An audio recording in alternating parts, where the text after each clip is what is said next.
13 दिसंबर 2001 दिल्ली की सर्द सुबह, धुंध से ढकी सड़कें और संसद भवन के भीतर देश के नेता अपने रोजमर्रा के काम में व्यस्त थे।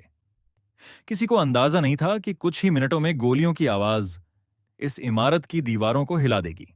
लेकिन यह कहानी उस सुबह से कुछ दिन पहले शुरू होती है।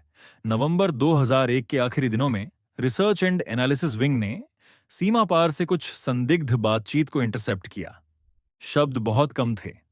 दिल्ली, बड़ा काम, जल्द। कोई स्पष्ट निशाना नहीं, लेकिन लहजा गंभीर था। विश्लेषकों को लगा कुछ बड़ा होने वाला है। उसी समय इंटेलिजेंस ब्यूरो को कश्मीर और दिल्ली में कुछ संदिग्ध गतिविधियों की सूचना मिल रही थी। नकली पहचान पत्र, एक सफेद एम्बेसडर, कार का जिक्र, कुछ लोग जो उच्च सुरक्षा क्षेत्रों की रेकी कर रहे थे। दो एजेंसियां, दो अलग अलग सूचनाएं, लेकिन एक साझा तस्वीर नहीं। अगर ये संकेत एक साथ जोड़े जाते तो शायद खतरे की घंटी और तेज बजती। 13 दिसंबर की सुबह लगभग 11:40 बजे लाल बत्ती लगी। एक सफेद एम्बेसडर संसद परिसर में दाखिल हुई। सब कुछ आधिकारिक जैसा लग रहा था, लेकिन जैसे ही सुरक्षा कर्मियों ने गाड़ी रोकी, कुछ सेकंड की खामोशी के बाद गोलियों की गूंज फैल गई। 5 आतंकवादी, ऑटोमेटिक हथियार, ग्रेनेड। संसद के भीतर सांसद, मंत्री और कर्मचारी मौजूद थे। अगर हमलावर मुख्य भवन तक पहुंच जाते तो देश की सर्वोच्च नेतृत्व एक ही जगह पर घिर सकती थी। सुरक्षा बलों ने बहादुरी से मुकाबला किया। 9 सुरक्षाकर्मी शहीद हुए।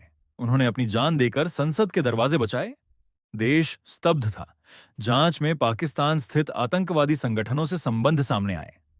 हालात तेजी से बिगड़े। भारत ने ऑपरेशन पराक्रम शुरू किया। लाखों सैनिक सीमा पर तैनात हुए। 2 परमाणु शक्तियां आमने सामने खड़ी थीं। सिर्फ एक गलत कदम और युद्ध छिड़ सकता था। आज जब हम पीछे मुड़कर देखते हैं तो समझ आता है दी सूचनाएं थीं, चेतावनियां थीं, लेकिन वे एक साथ मिलकर निर्णायक चेतावनी नहीं बन सकीं। 13 दिसंबर 2001 का हमला केवल संसद पर नहीं था। यह उस अदृश्य खाई की याद दिलाता है जो कभी कभी जानकारी के टुकड़ों के बीच रह जाती है। कभी कभी युद्ध गोलियों से नहीं, बल्कि उन चूकों से जन्म लेता है जो खामोशी में छिपी रह जाती हैं।